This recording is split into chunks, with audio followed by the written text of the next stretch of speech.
옛날 옛적 고려의 깊은 산골 마을에 울창한 숲과 맑은 시냇물이 어우러진 곳에 하늘을 찌를 듯한 거대한 느티나무 한 그루가 서 있었다. 그 나무는 5장정이 손을 맞잡아도 둘레를 다 감싸지 못할 정도로 웅장하였고, 마을 사람들은 이 나무를 신성한 존재로 여겨 때로는 제사를 지내고 때로는 그늘 아래 모여 이야기를 나누곤 했다. 나무의 잎사귀는 바람의 살랑이며 신령의 속삭임 같은 소리를 냈고, 그 소리는 듣는 이의 마음을 달래주는 듯했다. 이 마을에 민서라는 젊은 처녀가 살고 있었다. 민서의 피부는 비취처럼 투명하고 입술은 앵두처럼 붉어 그 아름다움은 마치 선녀가 인간 세상에 내려온 듯 사람들의 시선을 사로잡았다. 하지만 그 아름다움은 오히려 그녀에게 외로움을 안겨주었다. 남자들은 그녀를 쫓아다니며 구애하였고, 여인들은 질투의 눈초리로 그녀를 멀리했다. 민서는 어느 무리에도 어울리지 못한 채 홀로 고독을 안고 살아갔다. 외로움이 짙어질 때마다 민서는 느티나무 아래로 찾아갔다. 그곳에서 그녀는 책을 읽거나 나무와 속삭이며 마음의 위안을 얻었다. 늦여름의 어느 저녁, 민서는 여느 때처럼 느티나무 그늘 아래 앉아 시를 읊조리다 잠이 들었다. 꿈속에서 그녀는 한없이 깊은 평온에 젖어들었고, 깨어났을 때는 이미 해가 저물고 은은한 달빛이 세상을 비추고 있었다. 아, 벌써 이렇게 늦었나? 민서는 놀라며 치맛자락을 여미고 집으로 돌아갈 채비를 했다. 하지만 그 순간 갑작스레 배가 요동치며 그녀는 비틀거렸다. 당황한 민서는 치맛자락을 붙잡고 몸을 돌렸지만 그 자리에서 꼼짝할 수 없었다. 결국 그녀는 나무 뿌리 곁 깊은 구덩이에 주저앉았다. 어찌하여 이런 일이? 민서는 얼굴이 새빨개져 한숨을 내쉬었다. 그로부터 2주가 지나자 민서의 몸에 기묘한 변화가 찾아왔다. 몸이 무겁고 나른해지더니 음식을 보아도 속이 메스꺼워 오직 신만 나는 것만 찾게 되었다. 더욱 놀라운 것은 날이 갈수록 그녀의 배가 불러오기 시작한 것이었다. 마을에 민서가 처녀로서 잉태했다는 소문이 퍼지자 그녀를 향했던 호기심은 곧 매서운 비웃음과 조롱으로 바뀌었다. 겉으로는 청순한 척하더니 실은 음탕한 여인이었구나. 남편도 없이 배가 부른 걸 보니 틀림없이 천한 사내와 어울린 게야.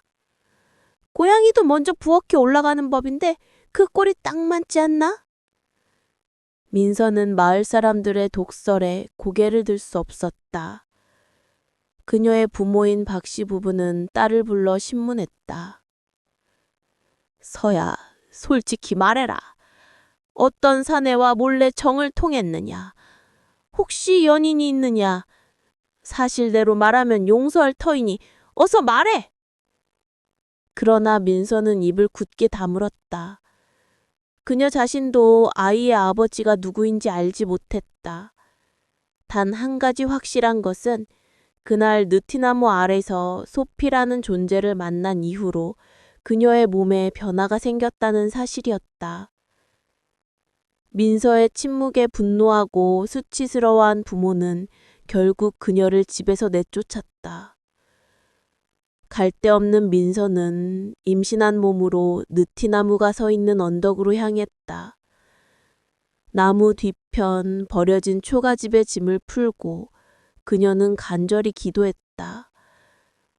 느티나무의 신령이여, 이 미천한 여인을 불쌍히 여기신다면 이 아이를 무사히 낳게 도와주소서. 그날 밤 거센 바람이 불어와 나뭇잎이 세차게 흔들렸다. 그 소리는 마치 신령의 속삭임 같았고 민서는 그 소리에 의지하며 무사히 아들을 낳았다. 세월이 흘러 민서가 낳은 아이는 5살이 되었다. 아이의 이름은 태윤이었다. 어머니와 달리 태윤은 외모가 볼품없고 어딘가 기묘해 보였다. 태윤 역시 어머니처럼 사람들과 어울리지 못하고 외로움 속에 자랐다. 그는 기회가 있을 때마다 느티나무 아래로 가서 책을 읽거나 나무와 이야기를 하며 위안을 찾았다. 나무님, 오늘 어머니가 된장국을 끓여주셨어요. 정말 맛있었어요. 그러던 중 민서의 부모가 세상을 떠났다. 그들은 끝내 손자를 보지 못했다.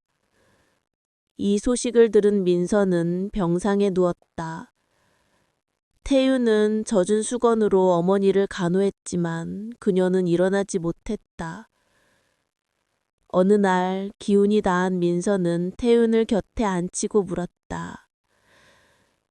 태윤아, 너는 내 아버지가 누구인지 궁금하지 않니? 내 어머니, 제 아버지는 어디 계신가요? 네 아버지는 늘 너 곁에 있다. 네가 매일 찾아가는 그 느끼나무, 그게 바로 네 아버지란다. 태윤이 놀라 말을 잇지 못하자 민서는 그의 손을 꼭 잡고 말을 이었다. 어머니는 이제 시간이 많지 않은가 보구나. 하지만 너에게는 너를 지켜줄 아버지가 있다. 무슨 일이 있어도 그 느티나무를 떠나지 말거라. 꼭 기억하렴. 그 말을 남기고 민서는 눈을 감았다. 어머니를 잃은 태윤은 홀로 장례를 치렀다. 장례를 마친 그 깊은 밤, 태윤은 느티나무 아래로 달려가 울부짖었다. 나무님, 정말로 당신이 제 아버지신가요? 어머니는 당신 곁에 있으라 하셨는데 아버지가 누구인지 모르는데 어찌하여나이까.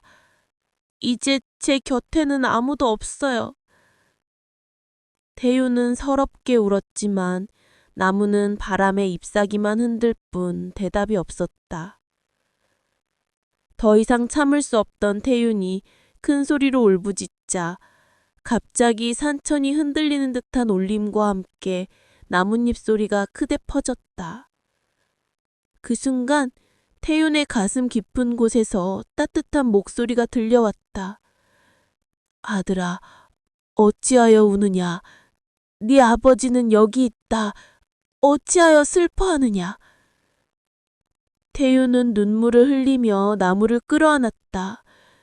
나무는 마치 그를 맞이한 듯 잎사귀를 부드럽게 흔들었다. 그날 이후 태윤은 어머니의 유언대로 느티나무 곁을 떠나지 않았다. 이제 나무의 목소리를 들을 수 있게 된 태윤은 날마다 나무 아래 앉아 아버지와 이야기를 나누었다. 아버지, 어머니를 처음 만났을 땐 어떤 기분이셨나요? 제게 들려주세요. 1달 넘도록 폭포처럼 쏟아지는 비는 멈출 기미가 보이지 않았다. 거대한 홍수가 마을을 집어삼키며 사람과 짐승할 것 없이 모든 것을 휩쓸어 갔다.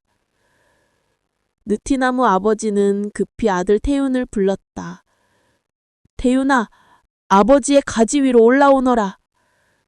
느티나무는 태윤을 품에 안고 잎서기를 펼쳐 거센 빗바람으로부터 그를 지켜주었다. 그러나 홍수는 점점 더 맹렬해져 마침내 거대한 느티나무조차 뿌리가 뽑혀 쓰러져 말았다. 태윤은 공포에 질려 외쳤다. 아버지! 느티나무 아버지는 흔들리는 가지를 통해 태윤을 달랬다. 태윤아, 두려워 말거라. 아버지가 어찌 너를 버릴 수 있겠느냐. 내 가지를 꽉 붙잡아라. 절대 손을 놓을 수 없다. 나무소년 태윤은 온 힘을 다해 아버지의 가지를 붙잡았다. 나무는 아들을 품에 꼭 안은 채 거친 물살에 휩쓸려 떠내려갔다. 2주가 넘도록 나무와 태유는 물결에 실려 표류했다. 비가 마침내 그치고 세상이 끝없는 물바다로 변했을 때는 오직 나무와 그 위에 태윤만이 수면 위에 떠 있었다. 태윤아, 너는 괜찮으냐? 나무 아버지가 물었다. 네, 아버지, 저는 무사해요. 아버지는요? 하늘에 감사하구나. 네가 무사하다니. 걱정하지 말거라. 끝없는 물결 속에 표류하던 그들은 갑자기 절박한 외침을 들었다. 아버지, 저희를 구해주세요. 구해주세요.